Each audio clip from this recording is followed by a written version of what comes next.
took down a couple of really big ash trees in his yard. They had been infected by the ash borer beetles, and he gave me all big chunks.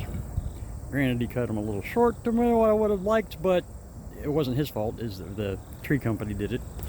Cut them up shorter than we would have liked, but that one there is about 5, maybe, probably 5 foot. It's shorter than I am tall, and I'm 6 foot, so. And then this one's obviously a big crotch type. I'm not quite sure what I'm going to do with this big crotch one. I don't know, it might get cut into firewood. This is going to get chainsaw slabbed, full width. This one, because it's hollow way up in there, and on the other end you can see where it's actually started to get all the way through it. There's like a nice big crack right there. But I think I'm going to quarter it with a chainsaw and then just put it up on the bandsaw mill over there.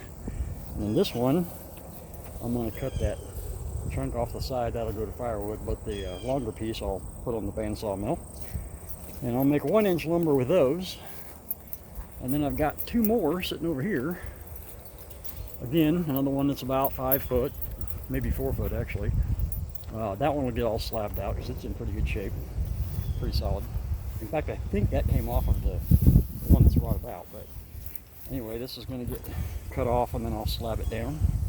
And this one is a crotch with like 1, 2, 3, 4, 5 different limbs on it. And I have actually never slabbed out a big crotch like this, and I'm betting that the grain in that would look fantastic. So I am thinking that that's going to get slabbed out too.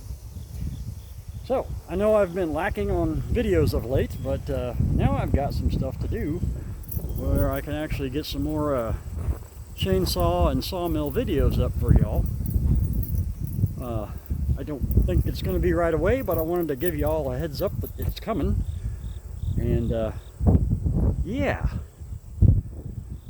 So in the process of setting up my trailer to go get these, the log arch that sticks up off the back of it, that red metal bar sticking up over there, you can see it. So I was putting it onto the trailer because when I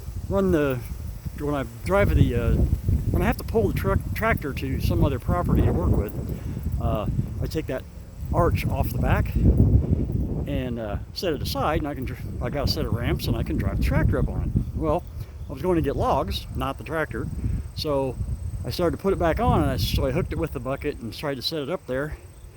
It slipped off the bucket and fell right on top of me. I wasn't walking for about 2 days. That hurt big time because it's not light.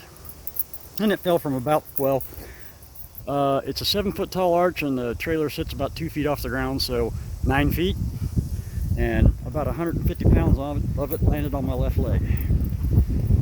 And I got a big old bruise. Because I was going to do videos of like going to retrieve the logs and stuff, but after the injury, that just wasn't going to happen. So anyway, say hi to Doc. There's Doc. Dart's over there somewhere too. But anyway, guys, that's what's coming up very soon. We're going to get to these big old dudes, and as I do those videos, I'll give you exact dimensions on what the diameters on these things are. I'm pretty sure they're pretty close to 3 feet. I might have to get out the big 42-inch bar on the cheap 105cc saw to do these. Not sure the 36-inch bar on the 444 will do it. And the 660's giving me fits right now. I got to do some maintenance on it, figure out what's going on. My G388 has frozen up. It hasn't frozen up. It's just not cranking right, and I think I've scored the piston. So there's a few things I got to be doing with. Of course, the 388 I used a lot, and I was running at really high RPMs, you know, like 13.5. So I probably burnt the piston up. So anyway, I was going to throw this up just to let y'all know I haven't forgot about you, and we'll get back to you here maybe in a week or so with this stuff. I also have a new product that was sent to me that I need to install and make a video of doing that, because it's one of those deals. The company sent me the product, and I'm supposed to make a video installing it and, you know, showing it off and such. And it's a 4-camera DVR surveillance system. So anyway, thanks for watching, guys, and I will see you guys hopefully in a week or so.